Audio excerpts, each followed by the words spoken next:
تم میں سے کوئی اپنے خادم کو عبدی یا امتی کہہ کر نہ پکارے، تم سب کے سب اللہ کے بندے ہو، اللہ کے خادم ہو، تمہاری عورتیں اللہ کی بادیاں ہیں، لیکن اچھے القاب سے پکارو، چاہو تو اے جوان کہو، چاہو تو اے غلام کہو، اس طرح سے اپنے خادم کو بلانا چاہیے۔ ایسے ہی میرے دوستو اپنی خادم کو دعائیں دیں۔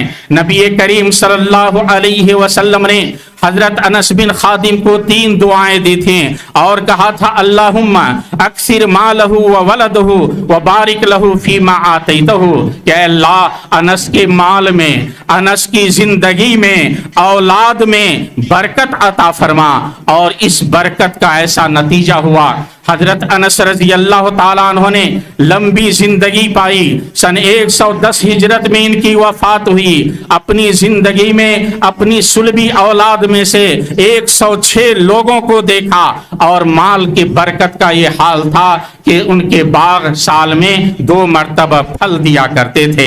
ایسے ہی حضرت عبداللہ بن عباس نے ایک مرتبہ نبی کریم صلی اللہ علیہ وسلم کے لیے وضو کے لیے پانی لا کر کے رکھا۔ نبی صلی اللہ علیہ وسلم نے دعا دی اللہم فقہہ فی الدین وعلمہ التاویل، کہ اللہ عبداللہ بن عباس کو دین کا فقیہ بنا دے اور قرآن کی تفسیر کا علم عطا فرما۔